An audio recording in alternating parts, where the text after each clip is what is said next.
wasn't, probably the way that we envisioned starting this game, but I do think it's been a big break for us, and I was really pleased with the way that our team made a statement on the game to start the second half.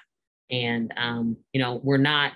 I think for us, the slow start doesn't really mean anything, but again, a lot of times since our last game, and I just think that that's not going to be an issue moving forward. I was really proud of our ball screen coverages today, our post defense. I thought this one did a great job leading us to from that effort. So there was a lot of positives that came out today. Yeah, I mean, this team, there was honestly never a doubt that we were going to win that game. I mean, it's just never, even from the tip, even going down 12, we would have down 15. I just never would have thought we would lose that game. And that's not just to say Yale's not a good team. That's a very good team. I think she does a great job with her team. It's more about just the team that I know that we have and the capability and potential that we have. And, this team is very hungry. They're mission driven right now. And we just got to make sure that we do things our way and we set the tone earlier. Yeah, I was going to say, how much of a team effort was it, especially when Abby is, not scoring like she normally scores? Mm-hmm. Yeah, that's the beauty of our team. We don't necessarily have to rely on one person. Now, Abby is a very gifted scorer. We love when she can fill it up, but, we got plenty of other capable scorers as well. And that's just showing you today that we had, almost four other kids getting the double figures, right? So it's just, you can't really hone in on one kid. On their team, the keys were Clark and Emsbo, and we held Emsbo under her average. And that was a positive for us. I'm going to answer what's it like coming to fans. I think it's just a testament to everybody on our team, all 15 players. Like, even if there's no fans, we still feel the energy. And we also like a big shout out to our fans who sent us a lot of love this week, especially as we found out the news. And I think that it just makes us want to play even harder, knowing that they can't be there exactly to support us, but they're watching us from home. And, Matt, I think just preparing for these games, it's like there can't be disappointment when something like this happens. Like we had to have expected something to happen again, right? And the main focus for us is that we get to compete, and we just want to make sure we do it Columbia basketball way.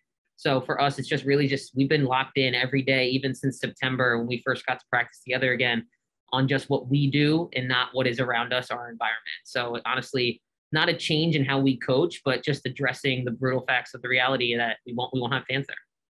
Yeah, I mean, Carly, I think we've seen it early in this season. Like, she's just not afraid of anyone or anything. And she had some frustrations early in this game, as the rest of our team did. But I told her, I was like, we don't win this game without you, and I have all the confidence in the world for that kid to make decisions. She just believes so much in this program and where we're heading. That I trust her wholeheartedly when she's out there on the floor. So it's not surprised when you look down and, she's the kid on the free throw line at the end of the game, closing out the game for you.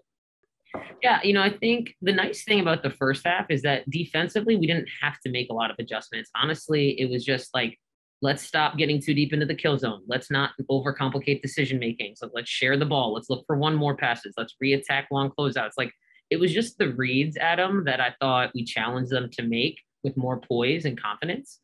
And so there weren't a lot of changes, honestly. We just talked about playing our game. The first half wasn't the game that we wanted offensively.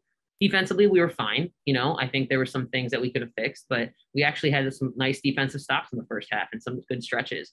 It's just offensively, we had to let loose a little bit and remember, we haven't played in a while, but it's not because, or we can't just be out here playing pickup. It's got to be organized Columbia basketball. So that was the one thing I thought. Michaela Markham gave us huge minutes. Being a senior, she sure played like it today.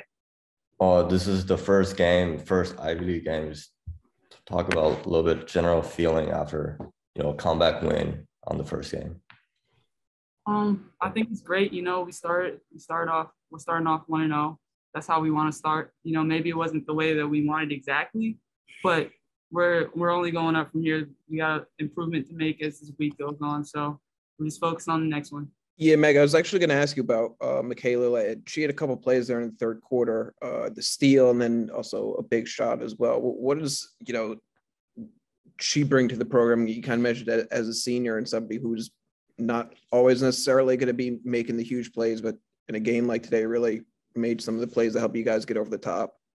Yeah, Michaela just has a lot of invaluable game experience, right, from her first year. Like, she's the only person on this team that's played, well, aside from the juniors that reclassified, that's played 2 full years of college basketball, right? Even this one here, she's just in her second year as a junior. And that's a problem the rest of our league has too. So, Michaela is just somebody that knows our stuff inside and out offensively, especially. And that's what we needed. We needed organization. We needed a calm presence, especially to help out Carly with the ball handling duties. And so it was just nice to be able to go to her and know that we can trust her in those moments. And she's just been a great captain. I'll say that, like, all off the court stuff, leadership wise, leading by example. She really wants the best for this program. So, when we put her on the floor, we have no doubts what we're getting with that.